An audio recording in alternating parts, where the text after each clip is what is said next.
Alright, so what we got today? Actually, looks like we're doing something with the excavator, but working on the Loadstar.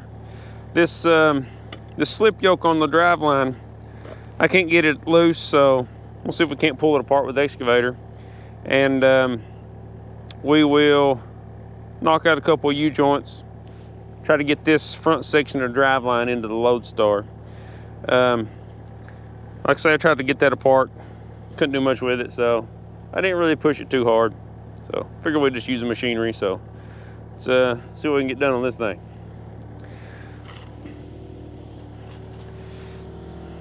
Maybe chain this end to the blade.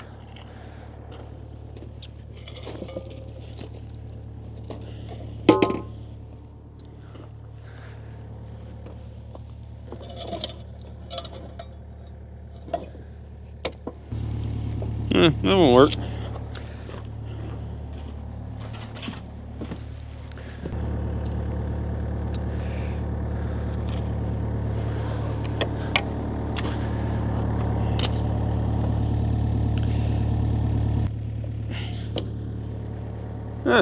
Maybe that'll hold. Wonder if that'll be pulling too crooked on it.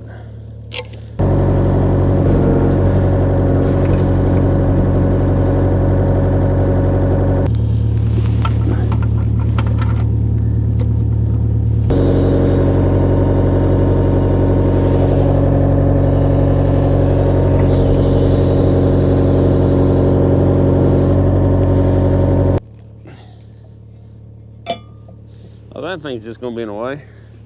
Let's mark some of them. I don't know. I don't want to get it out of phase. I don't know if it should go back exactly where it's at, but probably.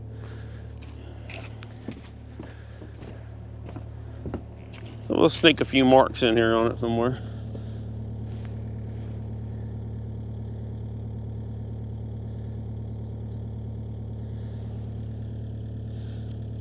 Well, that don't show up at all. Let's try a silver.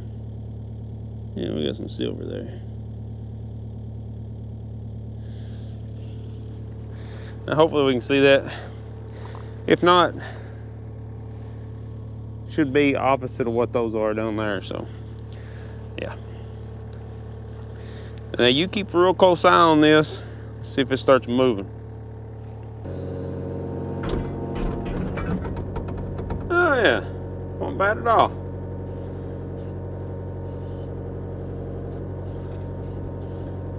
Yeah, thought I'd get my chain unhooked. Oh, there we go. Yeah, nice.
Well, they're not tight, but they're on there and they're snug, so let's see what this driveline angle looks like. All right, so got her hanging in there. The bracket for this carrier bearing goes on this right here, so it'll be sticking up. But now if you look back at this cross member, I think it's going to have to be cut out or moved because, well, you can't really see the angle of this, but it is running downhill a little bit, which might be pretty close to being lined up with the yoke on the rear differential. But I need to kind of take some measurements and see.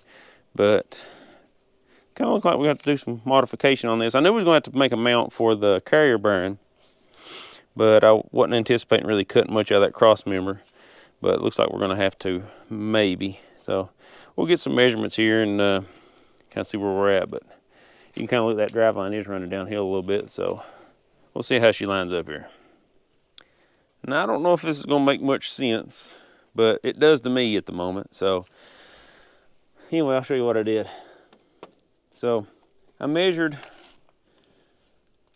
just to the top of the drive line, and it's, I can't really see, but about 5 3/8, give or take. And then this is 2 foot away. So in 2 foot, I dropped an inch. So it goes downhill an inch in 2 foot. So in 3 foot, roughly, from here to here, that should drop 1.5 inches. So if I take into account the 3.5 inch frame difference height, and then I measure from the bottom of this over here, and again, all this is rough measurements, there is almost 12 inches right there. So we'll say 11.5, knock off the 3.5, so 8 inches from the top of this frame rail down. That comes out about right. So we could actually raise that driveline up a little bit. So I think we're pretty good. We'll raise that up just so we have, you know, a little bit of a downturn right here. And I think it's going to work. All right, so I raised that on up a little bit. It's got about 1/4 inch over that 2 foot drop, maybe 3/8 inch. But so 5 inches there, that's 8 inches. So that's a 3 inch drop from there to there. So that's pretty good. We can work with that and get us, you know, the right angle on both these drive lines. So that's good. I'm tickled with that. I was worried that, you know, be a little bit higher. The rear difference would be a little bit too high for the drive line, if that makes any sense. So yeah, I'm glad it's where it's at. So that's good. I'm tickled. Well, anyway, this was just a quick little video, you know, kind of run out of time. So anyway, we've got the drive line, the U-joints apart, got the yoke pulled apart, stuck a U-joint back in there. I'll probably get new U-joints for this anyway, but for the time being, I stuck that one in there, and it'll do for right now. So we'll work on next, seeing if we can finagle around this bracket. Like I say, I may just cut out part of it and leave it in there, and then weld something in for the carrier bearing. So I'll get that put in. But yeah, getting close to getting this driveline cut down, and doing some work on these brakes. That front suspension, I was laying around there bolting on that yoke to the rear of the transmission, laying there looking at the springs on the front. So that all still looks good, but still feel like it's a little close to that oil pan. So probably getting some airbags for the front of this thing. But yeah, coming along. And probably doing some more welding on this frame here. You can see that. JC Smith offered to give me some advice on kind of how to do the proper welds on this stuff. So maybe revisiting this, but he had a good idea too, to take these angle pieces here, drill the holes out, flip them side to side, and then that way it'll be like a double frame all the way instead of it sticking out this way. So I thought that was a good idea. I may have to drill a couple extra holes and stuff, but oh well, we got a mag drill, we can do that. But I think that'll look a lot better. So that'll probably be coming up here in a couple weeks, whenever we get around to doing that. But yeah, at least we got some progress made on it, so I'm tickled with that. But anyway, let's get out here and get on something else.